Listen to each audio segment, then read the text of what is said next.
Imagine a seismic shift in America's political landscape, where traditional party lines blur and unexpected alliances emerge, right in the heart of a single state. New Jersey's dramatic transformations during the 2024 presidential election aren't just headlines. They're setting the stage for intense battles in this year's governor race and raising profound questions about the future of voting patterns across the nation. If you're curious about how local communities could redefine national politics, keep reading. This is just the beginning of a story that's reshaping democracy as we know it. New Jersey showcased some of the country's most striking coalition changes in the 2024 election. These developments are now influencing the fiercely contested gubernatorial election this year and sparking nationwide debates about the direction of similar neighborhoods in upcoming votes. To start, the surge in support for President Donald Trump among non-white voters in the New York City metropolitan region shocked many in the political arena. Yet, there's lingering doubt about whether Republicans can maintain this alliance over the long haul.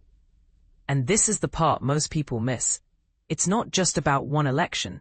It's about testing the durability of these new voter groups. A deep dive into town-level election data from New Jersey, combined with insights from the U.S. Census Bureau, paints a vivid picture of the demographic and geographical areas where Democrats and Republicans have seen their fastest growth in recent contests. By comparing shifts from 2012, the last presidential election without Trump as a candidate, a clear trend of evolving party loyalties comes into focus. Trump's appeal skyrocketed in crowded, predominantly non-white, once thriving industrial hubs like Paterson, Perth Amboy, and Passaic within the NYC metro zone. Republican gains that had been building gradually since 2012 exploded in 2024, drawing in diverse communities that were previously out of reach. Conversely, Democrats are gaining momentum in New Jersey's coastal resort areas, upscale suburbs filled with highly educated professionals, and spots favored by those in retirement. These locales are poised to serve as vital testing grounds in the years ahead, examining if this 12-year political reconfiguration can endure beyond Trump's influence. But here's where it gets controversial. Political personalities can sway outcomes dramatically. Take Republican Jack Ciattarelli's 2021 gubernatorial run, which resulted in a neck-and-neck finish, but with a voter base that starkly contrasted, as detailed in this NBC News article, from the one that rallied for Trump in 2024. Is this a sign of lasting change, or just a temporary trend tied to one leader? That's the billion-dollar question many are debating. The central query for future elections is whether these changes mark a permanent overhaul of state and national politics, or a fleeting phenomenon centered on Trump. These communities offer a real-world lab to uncover the truth. The biggest shifts toward Democrats, biggest shifts since 2012. Over half the residents of this quaint, all-residential beach community of just 331 people, nestled 2 miles south of the NJ Transit's Jersey Shore train's endpoint, are employed in finance or management roles. The percentage working from home here, 45%, far exceeds the state's 13% average, reflecting a modern lifestyle shift. With a mean household income of $484,326 and the average price of the 10 homes sold in 2024 hitting $4.8 million, it's a picture of prosperity. For beginners wondering about economic trends, this highlights how remote work is booming in affluent areas, potentially influencing political priorities on housing and taxes. This spot remains a Republican stronghold, but not as dominantly as before Trump's era, illustrating a drift among wealthier, educated voters toward the left. It's a fascinating example of how economic success can correlate with shifting ideologies. Do you think financial security leads to more progressive views? This area is best known to locals for its iconic shopping destination, the Mall at Short Hills, which debuted in 1961 with the slogan 5th Avenue in the suburbs. Today, It lives up to that promise, with a mean household income of $512,637, second highest in the state. Among adults aged 25 and over, 60% possess advanced degrees, topping the charts for places its size.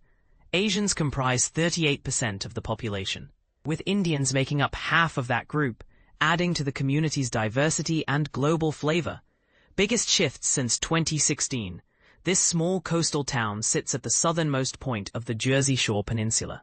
While most shops and eateries are in the nearby larger Cape May city, just a 10-minute drive east, this primarily residential enclave has a notably older demographic, with a median age of 70.9.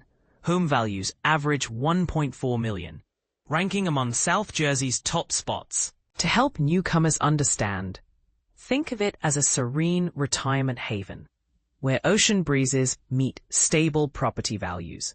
Perfect for those planning their golden years. Situated along the Delaware River in western New Jersey, Frenchtown is a charming riverside village and a hotspot for day trippers. Famous for its art galleries, boutiques, and the scenic 70-mile Delaware and Raritan Canal Trail that starts just north, attracting walkers and cyclists. A narrow bridge links it to rural Bucks County in Pennsylvania, a key player in that state's politics. 1 in 10 residents works in arts, design, entertainment, sports, or media, the second highest in the state. Notably, Eat, Pray, Love author Elizabeth Gilbert once resided here and ran a shop.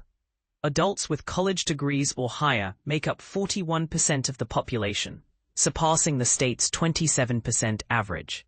This blend of creativity and education makes it a magnet for Democrats, perhaps because artistic communities often champion progressive causes. Biggest shift since 2020, Avalon has been a wealthy coastal retreat for decades. Comedian Ed McMahon frequently praised his weekends there on The Tonight Show with Johnny Carson. Now boasting the state's 5th oldest populace, with a median age of 74.1. The average home sale price last year was $2.8 million. It's a prime example of how retirement communities are evolving politically. This South Jersey retirement enclave, developed between 1971 and 1986, now houses 2,255 homes with a median age of 72.5. Expanding on this, it's a model of planned communities that cater to active seniors, with amenities that support independent living, raising questions about how aging populations might vote on healthcare and social services. The biggest shifts toward Republicans, biggest shifts since 2012. This industrial district lies beneath the massive Governor Alfred E. Driscoll Bridge, the world's widest at 15 lanes, offering easy access to the Garden State Parkway, I-95, and the Outer Bridge crossing to New York. This attracts major logistics firms like FedEx and Wakefern Food Corp., owners of ShopRite. Once dominated by Polish and Hungarian immigrants, it has seen explosive Latino growth, rising from 38% in 2000 to 71% in 2020, the third highest in the state.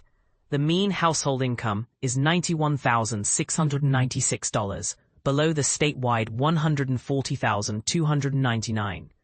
For beginners, this shows how immigration and job opportunities in warehousing can reshape neighborhoods economically and politically. A new 5-acre riverside park opened this year in this compact riverside town, marking a revival of its industrial past near Newark. The former site of the Clark Thread Company, once America's top thread producer, is being redeveloped. 2/3 of residents are Hispanic Latino, with many non-citizens speaking Spanish at home. It hosts the largest Peruvian and 5th largest Ecuadorian communities in the U.S. by percentage, a testament to global migration patterns influencing local votes. Biggest shifts since 2016, home to the state's 6th largest Latino community. 73% of Pasaic's 70,000 inhabitants are Hispanic or Latino, including the biggest Mexican population. This immigrant-heavy working-class city sees 33% of adults without high school diplomas, versus 9% statewide. As you venture south from downtown toward Passaic Park, you'll encounter a significant Orthodox Jewish community. While exact religious stats aren't municipal, Passaic likely ranks high in Orthodox Jews statewide. The 2021 opening of Brookhaven Mall, dubbed the largest kosher shopping mall in the US, underscores this. For a relatable example, imagine a place where cultural diversity, from Mexican heritage to Jewish traditions, fuels a Republican surge. Does this challenge stereotypes about immigrant voting? New Jersey's fourth largest city, Elizabeth, is a bustling transit center for the NYC area, featuring portions of Newark Liberty International Airport and Port Newark Elizabeth Marine Terminal, one of the world's busiest container ports. The Goethals Bridge connects it to Staten Island. Over half the residents are foreign-born, and 2/3 speak Spanish. Much like East Newark, it's a hub of international flavors and economic activity. Biggest shifts since 2020, Perth Amboy's distinctive clay soil once fueled its role as an East Coast leader in terracotta manufacturing. Check out this video for a visual tour. Adorning buildings from Manhattan's Woolworth to Flatiron. The Depression ended that era, but the city reinvented itself. Today, it's 81% Latino, the third highest in the state, with half of that group Dominican, one of the densest concentrations nationwide. This evolution from industry to immigrant stronghold mirrors broader U.S. demographic changes. As New Jersey's third largest city, Paterson is a true mosaic of cultures. It has the biggest Dominican community outside NYC and Lawrence, Massachusetts, plus Little Lima's huge Peruvian enclave. Mayor's declarations have hailed it as the U.S. capital of Palestine due to its sizable Palestinian and Muslim populations, likely exceeding 1/3 of residents. Yet it's transitioning. 25% live in poverty, with elevated crime rates. This mix sparks debate. Is a diverse, struggling city more likely to swing conservative, or does economic hardship drive progressive demands? Adam Naboa serves as a producer at NBC News alongside Steve Kornacki. What do you think? Will these shifts in New Jersey signal a new era of political realignment across America, or fade away post-Trump? Do you agree that immigrant communities are leaning Republican, or is that a misconception? Share your thoughts in the comments. Let's discuss the future of our democracy.